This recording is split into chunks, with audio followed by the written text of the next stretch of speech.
وسيئات أعمالنا من يهده الله فلا مضل له ومن يضلل فلا هادي له أشهد أن لا إله إلا الله وحده لا شريك له وأشهد أن محمدا عبده ورسوله الذي لا نبي بعده أما بعد. Ibu-ibu, bapak-bapak, hadirin jamaah Masjid Asob Daramang sadayana. Bu, Daramang bu.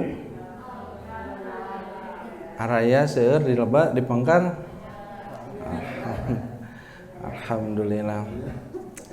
Alhamdulillah Bapak Ibu sadayana urang sadaya dina deungeut ieu kersaning Allah Subhanahu wa taala tiasa ngariung pulung pamprok jonghok petepang wajah dina raraga tolabul ilmi. Mudah-mudahan kasumpinganana urang di masjid calikna tunduhna bilih anu tunduh atanapi sagarupi naon aktivitas nu dilakukan di masjid niatan ibadah mudah-mudahan dicatat ku Allah Subhanahu wa taala janten pahala ibadah. Ibu-ibu, bapak-bapak sadayana neraskeun paintennya aosan kajian sareng simkuring sanaos teu rutin janten ngabadalan ustad anu parantos kajadwal nyaeta Ustad Eka oge dinu ahad katilu Ustad Asep Sofyanuddin insyaallah. Tapi sok sanaos ngabadalan simkuring neraskeun hanca. Bu, naon bu rame? Atau siap bu?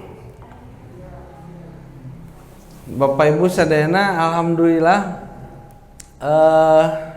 dina pertemuan sate acana urang sadaya ngaguar ngeunaan Khalifah Utsman bin Affan. Tapi nu sate acana mah kusim kuring nuju keur itu dibahas kumaha kautamaan Sayyidina Utsman bin Affan. Sate acan jadi khalifah oge anjeunna tos gaduh kautamaan. Nah dugikeun salah sawiosna ke simkuring ngawaskeun sabaraha hadis lah. 3 hadis ya. 3 diantawi sekian banyak hadis ada 3 hadis yang coba saya muat bahwa saya pernah menyampaikan bahwa Utsman bin Affan itu adalah orang yang masuk Islam karena hartanya begitu ya. Karena nanti ada orang yang masuk neraka karena hartanya. Nah, Utsman bin Affan masuk surga karena hartanya. Dan ada sahabat yang lain masuk surga karena sholatnya. Ada yang masuk surga karena saumnya ya. Sebagaimana Nabi pernah bersabda bahwa di surga itu kelak ada pintu-pintu, di mana pintu-pintu itu memiliki nama, kata Nabi. Ada babu sholah, faman kana min ahli sholah, du'iya min babi sholah. Barang siapa ahli sholat akan masuk ke dalam pintu sholat. Faman kana min ahli saum, siapa yang ahli saum, fadu'iya min babi royan. Kata Nabi akan masuk dari pintu ar-royan. Barang siapa ahli jihad masuk di pintu jihad. Barang siapa ahli sedekah masuk di pintu sedekah. Jadi masing-masing punya pintunya. Dugikeun ka pertanyaanna kangge urang ayeuna mun urang kira-kira ke di akhirat di surga bu nu dibukakeun keur urang panto-panto naon. Da teu sadayana jalmi tiasa lebet tinu sagawaya panto. Dugikeun ka Abu Bakar mana ros ya Rasulullah aya teu cenah anu tiasa lebet tinu sadayana panto. Aya ngan saeutik ceuk Nabi teh. Dan di antaranya Abu Bakar. Kenapa? Karena Abu Bakar mah segala ibadah ahlina, salat ahlina. Ya mun ditaros ku Nabi saha nu tadi tahajud, Abu Bakar ngacung. Saha nu saum siang ieu saum sunat, ngacung deui wae Abu Bakar. Siapa yang menyantuni fakir miskin hari ini, ngacung deui Abu Bakar.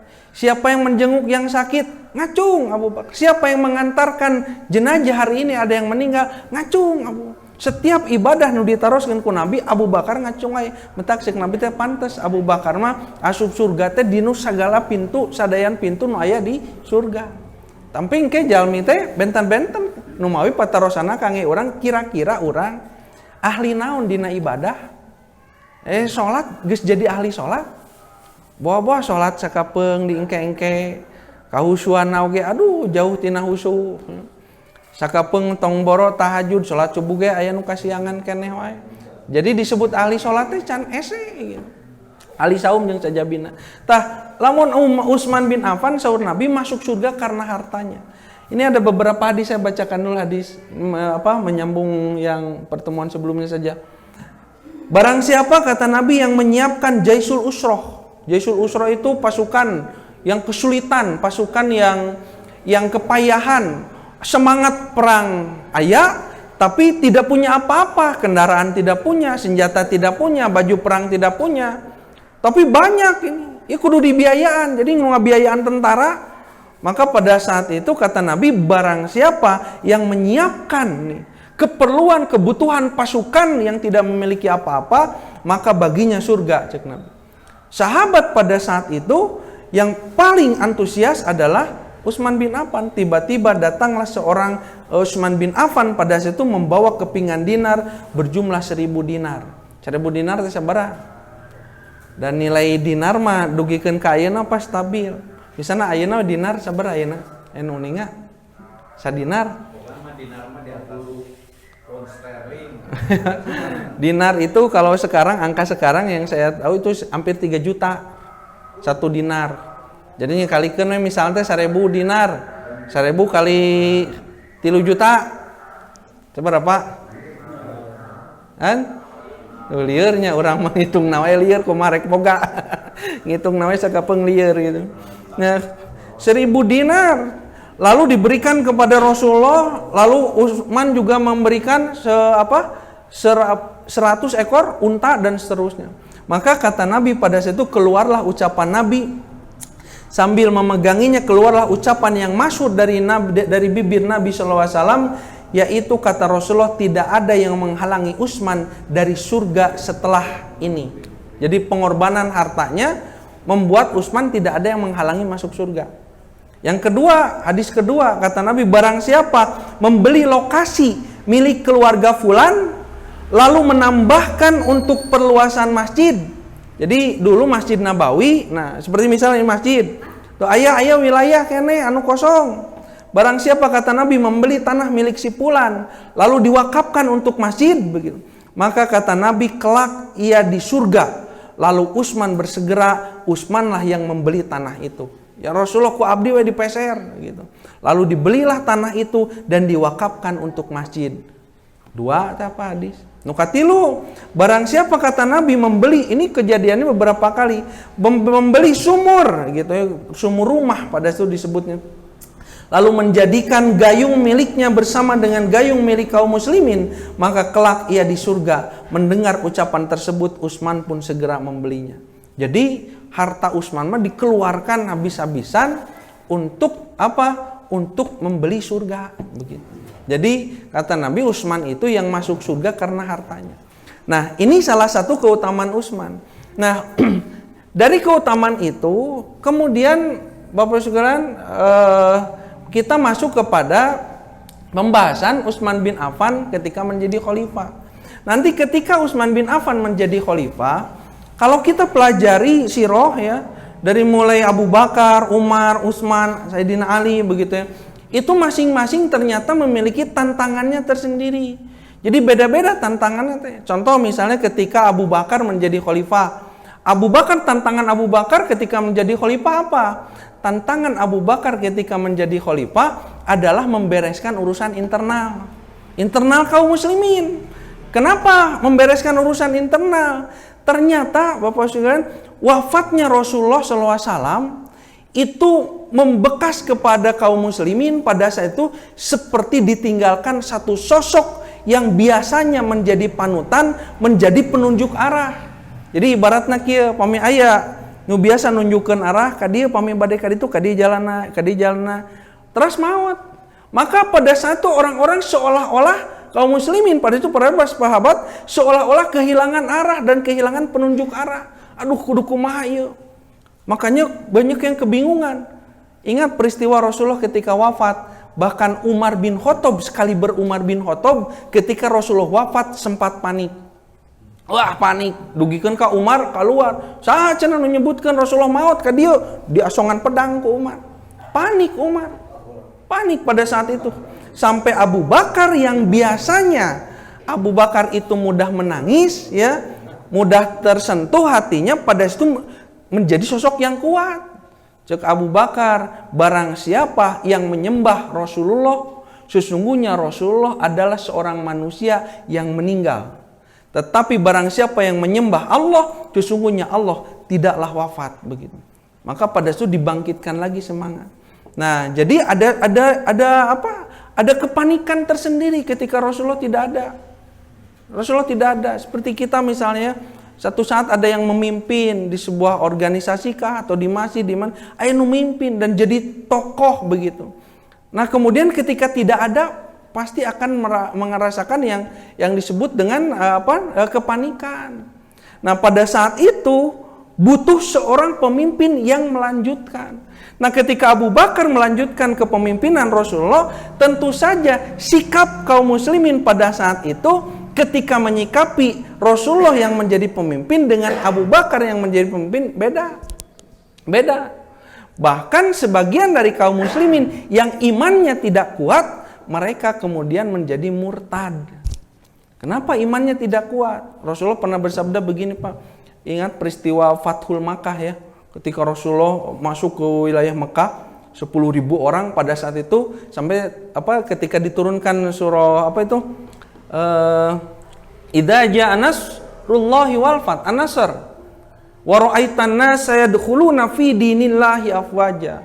Apabila datang pertolongan Allah dan kemenangan, dan engkau melihat manusia masuk ke dalam agama Allah berbondong-bondong.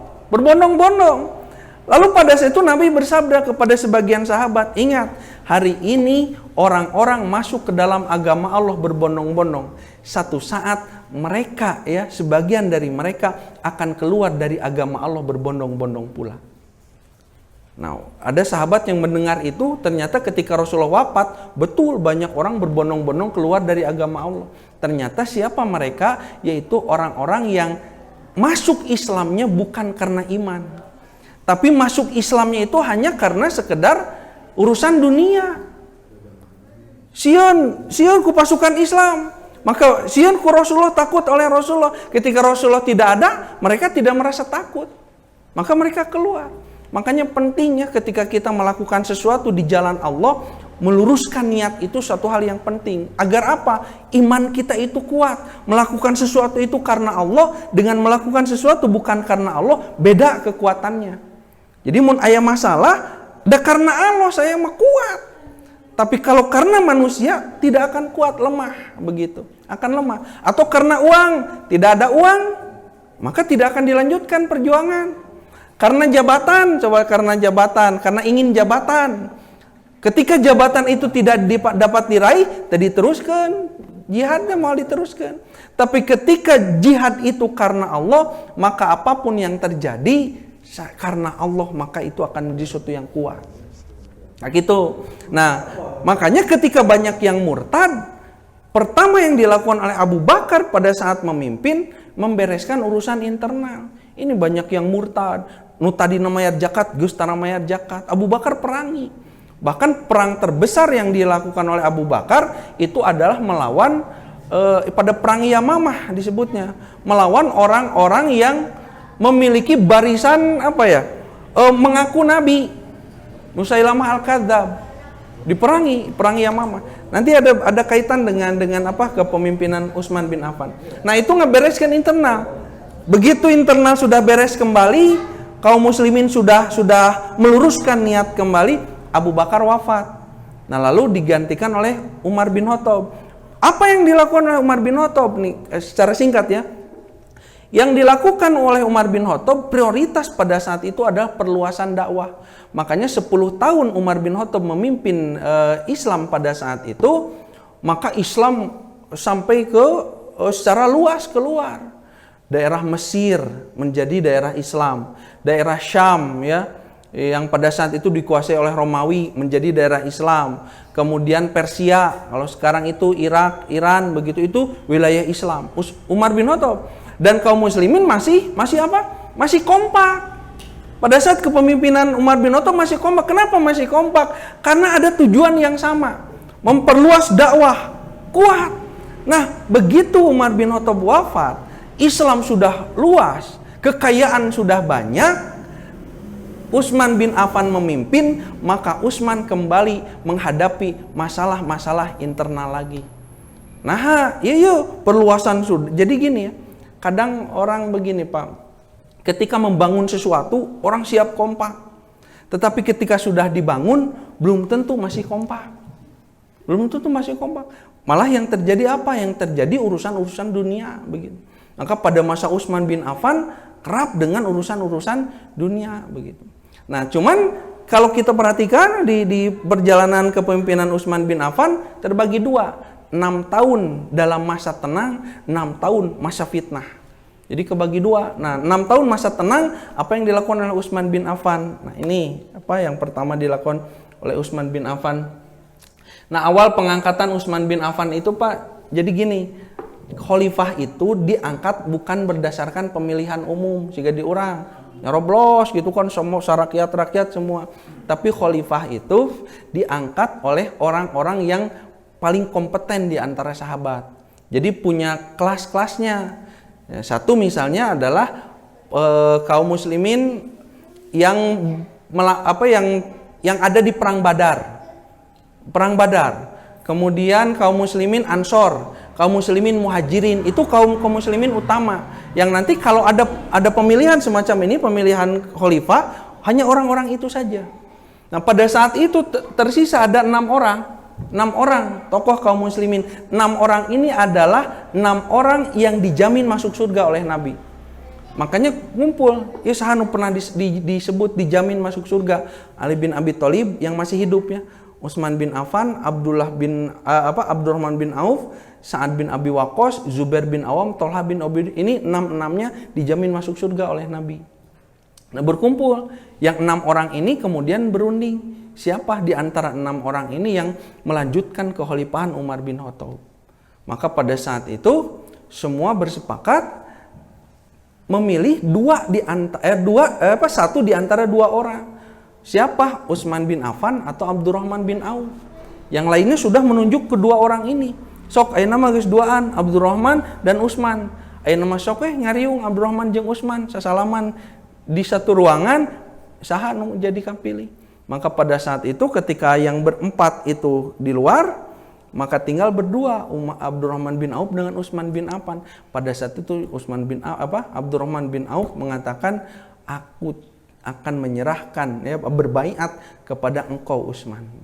Jadi Utsman diangkat. Maka keluar dari situ dinyatakanlah oleh Abdurrahman bin Auf bahwa kita akan berbaiat kepada Utsman sebagai pelanjut dari Umar bin Khattab. Maka semua berbaiat pada saat itu.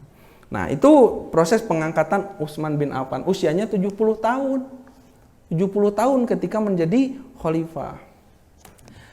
Nah, apa yang pertama dilakukan oleh Utsman bin Affan? Nah, Utsman bin Affan melakukan yang disebut dengan kodifikasi Al-Quran, pengumpulan Al-Quran. Jadi gini, masalahnya begini. Pada masa Rasulullah SAW, Al-Quran itu dihafal. Jadi sangat jarang orang menuliskan Al-Quran, itu jarang. Ketika ayat wahyu turun, Rasulullah sampaikan, dengan cepat para sahabat menghafalkan. Maka kata larang, hafal begitu, hafal Quran. Dan orang-orang yang hafal Quran itu sangat banyak. Bahkan Rasulullah ketika peristiwa pembantaian Bi'ru Ma'unah, Pak. Jadi Rasulullah mengutus 70 orang para penghafal Quran untuk berdakwah ke satu negeri atas permintaan utusan dari sana. Rasulullah utus 70 orang. Ketika Rasulullah mengutus 70 orang itu dihianati, dibantai di tengah jalan. Wafat 70 orang. Para penghafal Quran. Nah, jadi yang menulis sedikit. Kadang ada yang menulis seolah-olah iseng gitu. Ditulisnya di pelepah kurma atau diukir di batu, diukir ya, atau di kulit begitu. Bahkan Nabi pun pada saat pernah melarang, jangan kalian menuliskan sesuatu yang keluar dari mulutku begitu ya, kecuali Al-Quran boleh begitu ditulis, tapi tidak populer. Jadi tulisan itu di mana saja begitu ya, tidak ada penulisan Quran.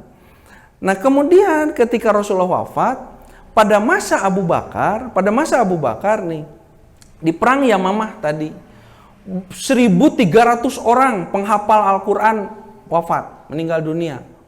Maka ada kekhawatiran dari Umar bin Khattab. Kata Umar kepada Abu Bakar waktu masih menjadi khalifah, wahai Abu Bakar, ya, para penghafal Al-Quran banyak yang tewas, banyak yang gugur syahid begitu. Dan aku khawatir Al-Quran kemudian tidak terjaga. Maka salah satu menjaga Al-Quran adalah dengan menuliskannya. Maka Abu Bakar pada saat itu setelah berpikir, kenapa berpikir? Karena ini tidak pernah dilakukan di zaman Rasul. Jadi Abu Bakar mah sangat hati-hati. Jadi naon anu ku Rasul teu dilakukan, keheula mun rek dilakukan keheula. Rasul ge teu nitah nulis begitu ya. Tapi sekarang kalau kita tulis ini bagaimana? Bisi bid'ah gitu. Nah kan orang mentak apik pisan, sahabat apik pisan melakukan sesuatu keheula di zaman Rasulullah teu.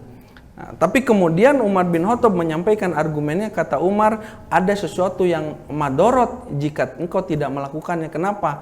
Kekhawatiran banyak para penghafal Quran meninggal, maka Al-Quran tidak bisa diwariskan kepada generasi selanjutnya. Maka akhirnya Abu Bakar pada saat itu dengan ijtihadnya, kata Abu Bakar kita kumpulkan. Kita kumpulkan siapa para penghafal Quran, tulis Al-Quran. Maka pada saat itu ditulislah Al-Quran, dipimpin oleh Zaid bin Sabit, dituliskan Al-Quran. Dituliskan menjadi satu gundukan Al-Quran pada saat itu, dan Al-Quran itu disimpan di rumahnya Abu Bakar. Sampai Abu Bakar meninggal. Ketika Abu Bakar meninggal, Umar menjadi khalifah, tumpukan Quran itu, mushaf Quran itu yang pertama, itu masih ada, disimpan di rumah Umar bin Khattab. Ketika Umar bin Khattab wafat, maka Umar simpan di rumah putrinya. Siapa putrinya? Yaitu Hafsah. Makanya nanti Utsman bin Affan meminta Hafsah. Jadi Hafsah itu gini Pak, saya cerita dulu tentang Hafsah. Kenapa Hafsah yang dimintai menyimpan Al-Quran? Jadi mun Al-Quran ibu-ibu ayeuna tos seueur di bumi, di masjid oge seueur Quran. Dulu yang namanya mushaf Al-Quran itu cuma satu. Disimpan di rumah Hafsah. Hafsah itu istri Nabi. Istri Nabi yang keempat. Siapa? Khadijah, Saudah, Aisyah, Hafsah. Istri Nabi yang keempat. Hafsah itu istri Nabi sekaligus putrinya Umar bin Khattab. Satu saat ketika Hafsah suaminya meninggal di perang Badar, maka Umar pada itu menjadi gelisah. Kata Umar, aduh ini putriku suaminya meninggal, jadi janda begitu ya. Putri Umar itu Hafsah, umurnya pada situ sekitar 18 tahun, masih muda. Nah, pada saat itu Umar mendatangi Abu Bakar. Abu Bakar, engkau adalah sahabatku begitu ya. Engkau tahu ya, suami Hafsah sudah tidak ada, berkenan menikahi putriku. Jadi Umar nawaran ke Abu Bakar. Cek Abu Bakar teh, moal cenah moal waka. Umar pada suka kecewa, cek Umar teh. Nah, cik orang datang ke Utsman, engkau tahu kan suami dari Hafsah tidak ada. Hafsah itu anak yang baik, nikahilah Hafsah begitu. Cek Utsman naon? Aku belum mau menikah. Kenapa? Karena aku baru ditinggal mati oleh istriku. Istriku siapa? Istrina teh Ruqayyah, putri Nabi. Yang kemudian Nabi menikahkan Utsman dengan putri yang satunya lagi. Lalu datang Umar itu kepada Rasulullah. Aduh ya Rasulullah, cenah abdi teh Hafsah itu tinggal dikantunkeun ku carogena gitu. Ditawarkan ke Abu Bakar, nolak. Ke Utsman, nolak. Sahadeui atunya cenah gitu ya. Tidak meminta Rasulullah. Lalu pada saat bersabda kata Rasulullah, sesungguhnya Utsman itu akan dinikahkan dengan seorang perempuan yang lebih baik dari Hafsah, yaitu putriku Ummu Kulsum. Sedangkan Hafsah akan dinikahi oleh orang yang lebih baik daripada Abu Bakar dan Utsman. Nah, ulang ta Umar teh, yang lebih baik daripada Abu Bakar jeung Utsman saha deui? Ngorejat. Laras ieu teh gitunya. Karena malaikat menyampaikan sesungguhnya Hafsah kelak akan di surga bersama Nabi begitu. Makanya cek Nabi tehnya, maka dinikahilah Hafsah. Nah pada saat itu Pak ada yang menarik ya. Jadi kalau kita kisahkan istri-istri Nabi itu memiliki karakter yang berbeda-beda satu sama lain.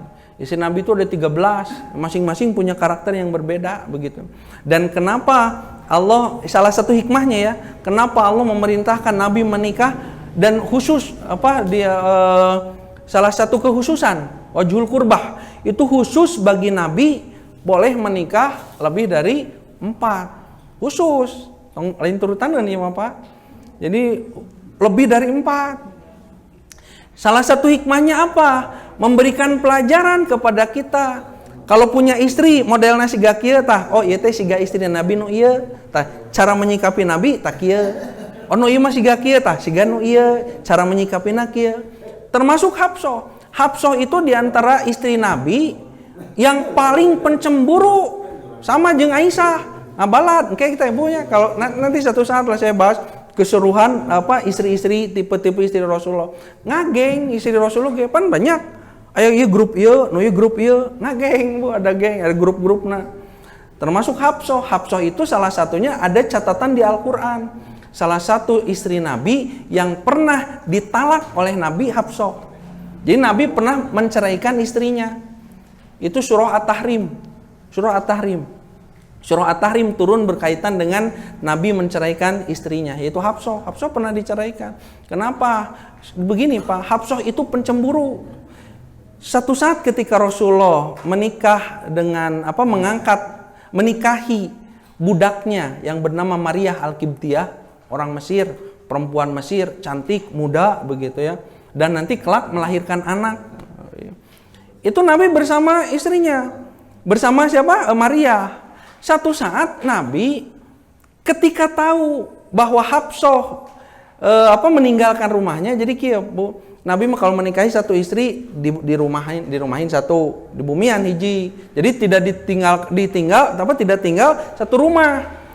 Menikahi ini tah bumina ieu, nikahi ieu bumina ieu.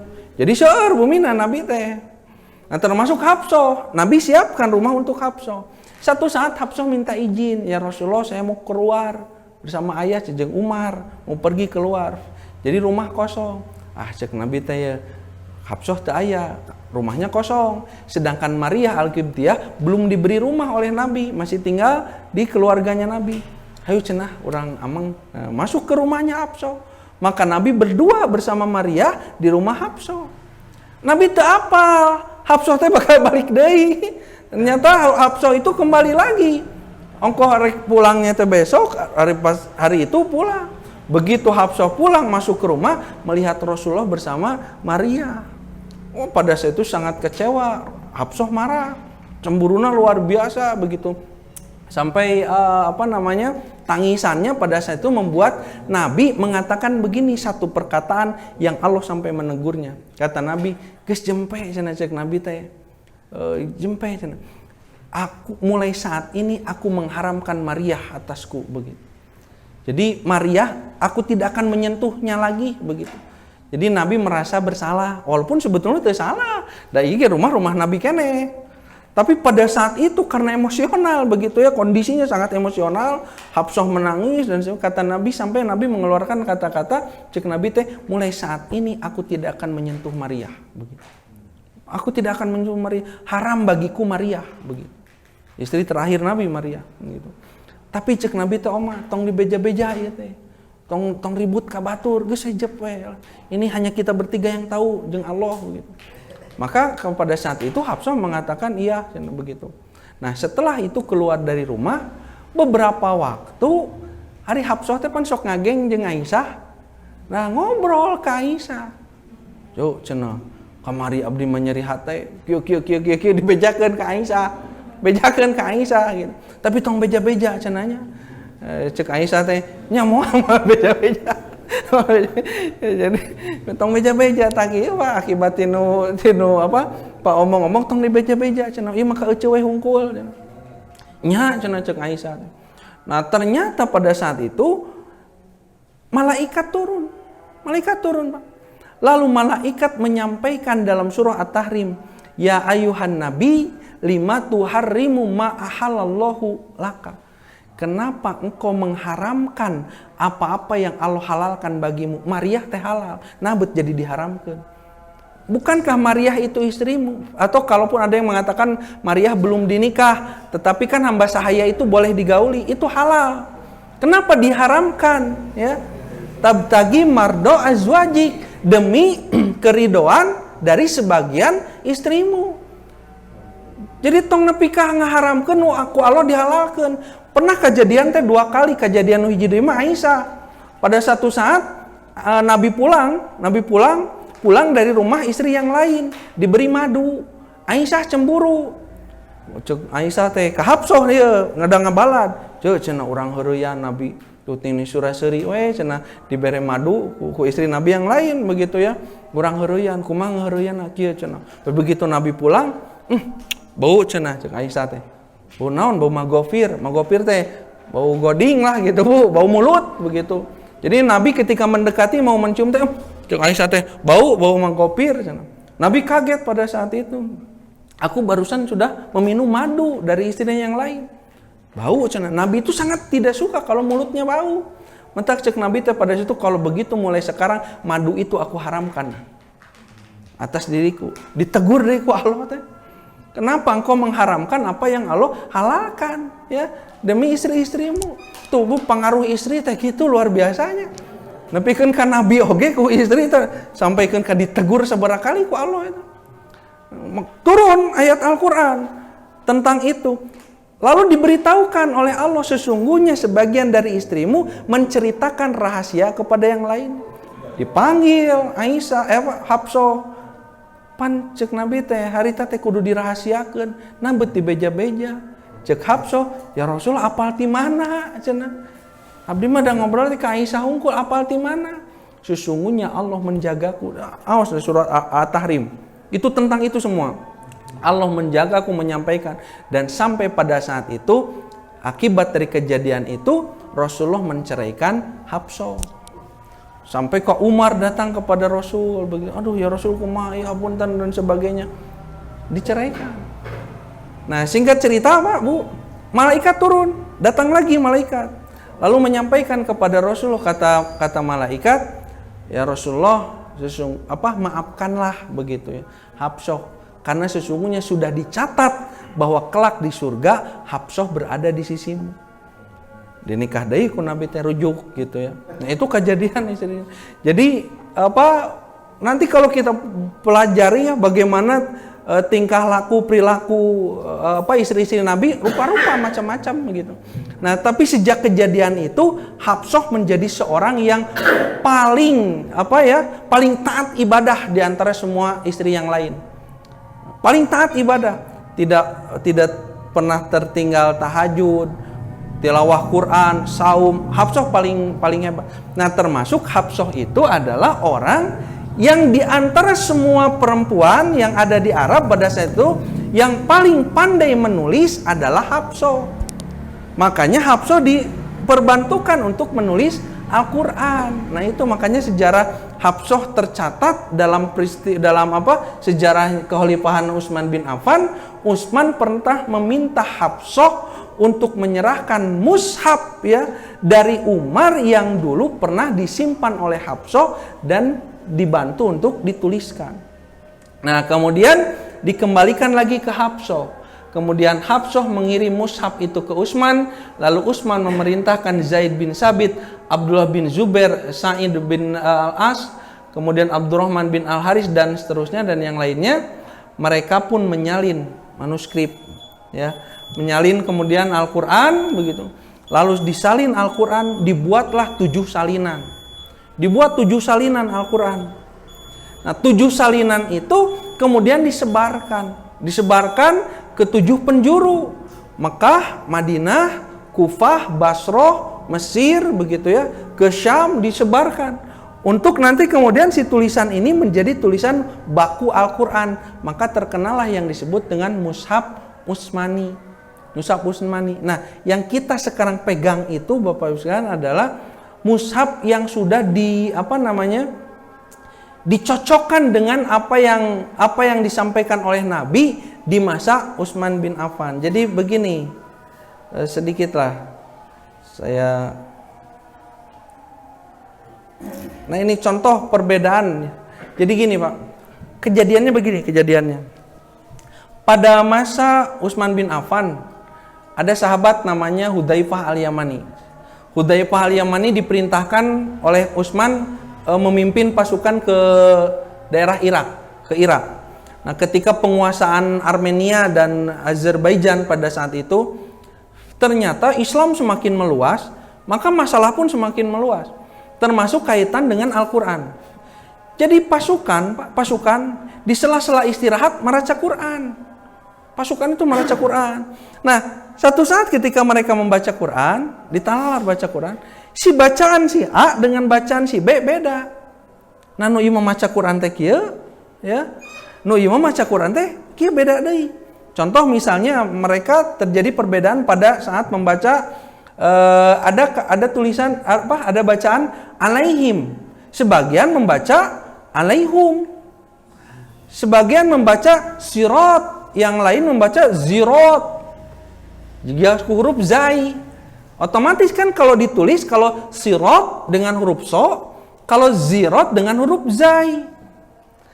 Tapi maksud anu ieu mah zirat teh so we teh, tapi macana ziratal mustaqim. Ya dialek-dialek bacaan yang berbeda-beda. Pasea ieu teh. Lain kitu cenah maca teh kieu. Ceuk nu ieu di dinya nu salah, nu bener mah kieu. Sampai terjadi perselisihan karena membaca Al-Qur'an, bahkan sebagian di antara mereka saling mengkafirkan. Wah, kafir cenah ieu maca Qur'anna salah. Didinya nu kafir maca Qur'an kitu dan nu bener mah ieu. Nah, pada saat itu Hudzaifah sebagai pemimpin pada itu merasa kebingungan, kumaha? Bacaan teh beda-beda. Bacaan beda-beda, dialeknya beda-beda. Maka pada saat itu segera kembali ke Madinah lalu menyampaikan kepada Utsman bin Affan, Utsman segera ini harus dibereskan masalah. Masalah naon cek Utsman teh? Quran. Nu ieu maca kieu, nu ieu maca kieu begitu ya. Maka harus dibereskan. Maka pada situ Utsman melakukan musyawarah dengan para sahabat yang utama pada saat itu mengenai bagaimana ini Al-Quran untuk diseragamkan bacaannya. Untuk diseragamkan bacaannya. Maka pada situ berkumpul sahabat, lalu disepakatilah untuk mengembalikan Al-Quran kepada lajnah Quraisy, dialek Quraisy. Kenapa? Karena Al-Quran turun ya kepada Nabi Muhammad, sedangkan Nabi itu adalah suku atau bangsa Quraisy yang dialek bacaan itu siga kitu. Mentak tong dirobah. Contoh kieu Pak. Misalnya pamidi orang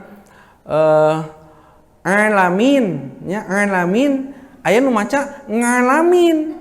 Pan mun ditulis mah jadi beda. Mungkin maksudnya mah sama, tapi karena dialeknya yang berbeda terpengaruh oleh dialek kesukuan jadi beda. Nah, itulah yang dikhawatirkan. Maka segeralah dibuat satu mushaf tulisan yang disesuaikan dengan Quraisy. Maka Utsman bin Affan pada situ meminta Zaid bin Harisah, Abdullah bin Zubair dan sebagainya, 4 orang. Abdullah bin siapa tadi? Zaid bin Sabit itu adalah orang Ansor, orang Madinah. Sedangkan 3 orang yang lainnya orang Quraisy, orang Mekah. Kata Utsman begini, kumpulkan Al-Quran sesuai dengan apa yang keluar dari lisannya Rasulullah. Dan kalau kalian berempat, kata Utsman bin Affan ya, terjadi perbedaan bacaan pada satu bacaan, nah beda. Zaid memacana kieu, Abdullah bin Zubair macana kieu, beda. Maka kata Utsman bin Affan, jangan engkau mengambil bacaannya Zaid, tapi ambillah bacaannya Abdullah bin Zubair. Kenapa? Karena Abdullah bin Zubair orang Quraisy. Begitu, disamakan. Maka pada situ disamakanlah bacaan dan disamakan tulisan. Jadilah mushaf Utsmani. Nah, tulisan-tulisan yang beredar dengan cara dialek yang berbeda-beda, maka oleh Utsman pada saat itu dibakar habis semuanya, dibakar agar tidak bersisa, agar tidak menimbulkan kesalahan-kesalahan. Dan para sahabat pada situ sama-sama berdiri melihat Utsman bin Affan pada situ membakar Al-Quran dan mereka mendiamkannya. Maka dibakar semuanya. Maka menjadi satu bahasa, ya, satu bahasa, yaitu bahasa Quraisy, dialek Quraisy. Al-Quran. Nah, disebutlah mushaf Utsmani, mushaf yang tersusun di zaman Utsman bin Affan. Dibuat 7 kopian gitu ya, 7 salinan, disebar, yang kemudian kata Utsman, barang siapa mau menuliskan Al-Quran, tulislah seperti dituliskan saat ini begitu.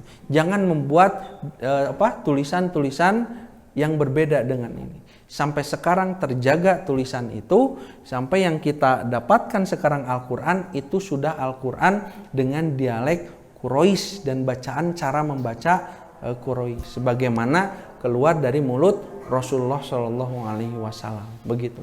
Nah, tapi jangan heran nanti kalau ada orang membaca dengan bacaan yang tidak biasa. Memang diperbolehkan ada dialeknya, hanya kalau ditulis tulisan nanti Quran mah siga kitu cek Utsman, tong dirobah, tong ngarobah tulisan. Nah, hanya ternyata kalau kita pelajari, saya coba cari-cari referensi tentang tulisan Al-Quran. Jadi manuskrip di zaman di zaman Abu Bakar itu sampai sekarang sebetulnya sudah sulit ditemukan. Hanya sekarang ada lembaran Al-Quran yang mushaf semacam ini, Pak. Itu adanya di Inggris, kemudian di Jerman begitu ya. Ada 5 mushaf yang kemudian diteliti secara kertasnya. Jadi masa kertasnya ini tahun sabaraha gitu. Nah, prediksi pada masa-masa tabi'in Quran ini ditulis, dan kalau dilihat begitu, Allah alam bisawab. Kalau dilihat ternyata tulisan itu mun kurang dibaca gitu kebaca. Kenapa? Karena belum ada titik, belum ada harokat. Mun maca Arab gundul, kitab Ustaz Eka yang sok maca kitab, eta mah aya titikan keneh henteu diharokatan. Kadang huruf ba teh rek dibaca ba, rek dibaca bi, rek dibaca bu. Tapi aya titikan ba. Tapi tulisan-tulisan dulu itu tidak ada titik. Tulisan teh kitu rek ba, rek nun, rek ta, rek sa sama. Manta kese macana ge urang mah. Susah membacanya. Nah, kenapa? Karena dulu masih mengandalkan hafalan. Tulisan itu hanya sekedar patokan-patokan. Nah, kemudian terus perkembangan puluhan tahun, ratusan tahun kemudian semakin dipermudah tulisan-tulisan Al-Quran. Nah, salah satunya dulu penggunaan titik itu bukan untuk menandai ini huruf ba, ini huruf ta, tapi untuk menandai kalau diberi titik itu dibacanya dengung, dibacanya samar. Seperti gini. Min qob, nun mati menghadapi qob. Henteu dibaca min qob, tapi min qob. Karena itu dititikan. Jadi nu dititikan cara macana teh min, nu teu dititikan min, kitu unggul. Anggar lieur begitu.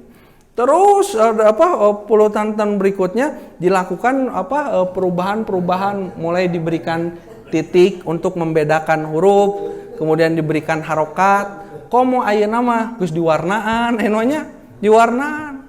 Zaman Nabi, zaman sahabat moal aya Quran siga ayeuna kitu, diwarnaan. Komo ayeuna mah aya Bu di pulpenan, terus si pulpena teh diantelkeun di sada sorangan. Bismillahirrahmanirrahim diantelkeun, urang mah teu maca gitu nya. Begitu baru semakin dipermudah. Komo aya di nu HP deh nama di nu HP. Sampai ke aya pertanyaan, Pak Ustaz kenapa nyanak Al-Qur'an ka WC teu kenging? Kumaha dina HP abdi aya Al-Qur'an? Dina Qur'an dicanak ka WC. Cok Pak, pami ka WC, HP disimpen di luar atau dicanak lebet? Dicanak lebet, terus dina HP nanti aya Qur'anan. Nah ini kan jadi apa? Jadi masalah, gitu. Jadi masalah. Nah, yang kemudian harus dipecahkan masalahnya. Karena sesuatu keadaan yang tidak pernah terjadi di zaman Nabi terjadi di zaman sekarang itu membutuhkan ijtihad, Sampai kemarin ketika diskusi, jadi HP yang di dalamnya ada Al-Quran boleh dibawa masuk ke WC selama aplikasinya ditutup gitu. Tutup tong dibuka, tutup baru boleh dibawa gitu. Itu perkembangan ijtihad fikihnya. Nah, begitu ini sejarah kodifikasi Al-Qur'an. Jadi ternyata Al-Qur'an itu dikumpulkan sampai kita bisa baca seperti sekarang ini tidak sederhana, Pak. Tidak sederhana begitu. Kan ayeuna semakin dipermudah Al-Qur'an, tapi tidak sedikit juga orang yang mengabaikan Al-Qur'an. Tong waka diajar memahaminya, ngamalkeunna, macana wae sakapeung mah hararese keneh. Sok urang ayeuna dina sadinten sabaraha juz? Atanapi sabaraha halaman? Ya, sabaraha halaman, Bu? Aya nu sajud sadinten? Alhamdulillah. Langkung ti sajud, alhamdulillah. Aya nu teu saayat-ayat acan gitu. Osok cenah dina salat. Tuh eta mah dina wajib. Di luar salat maca Al-Qur'an. Nabi pernah bersabda, kata Nabi apa? Iqra'ul Qur'ana fa innahu ya'ti yaumal qiyamah syafi'an li ashabihi. Bacalah oleh kamu Qur'an karena kelak Al-Qur'an itu di yaumal qiyamah akan memberikan syafaat, akan menjadi syafaat bagi orang yang membacanya, mempelajarinya. Baca Al-Quran begitu. Nanti kalau kita bahas khusus tentang bagaimana Al-Quran itu disikapi oleh kaum muslimin, alah jarauh keneh orang teh nya. Maca nawai kadang mangedul gitu. Komo ngaguarna begitu. Maka padahal Al-Quran itu sesuatu yang pada saat masa Utsman bin Affan menjadi sesuatu yang diperjuangkan untuk bisa menjadi sebuah mushaf, jadi buku begitu ya. Nah itu dulu Bapak Ibu sekalian yang bisa disampaikan barangkali mengenai periode kekhalifahan Utsman bin Affan. Pada awal-awal kekhalifahan Utsman bin Affan melakukan inovasi, mengumpulkan dan membukukan Al-Quran begitu ya. Demikian dulu, mudah-mudahan bermanfaat. Insya Allah kalau ada kesempatan kita sambung kembali. Demikian aku qouli hadza, astagfirullah li wa lakum. Wassalamualaikum warahmatullahi wabarakatuh.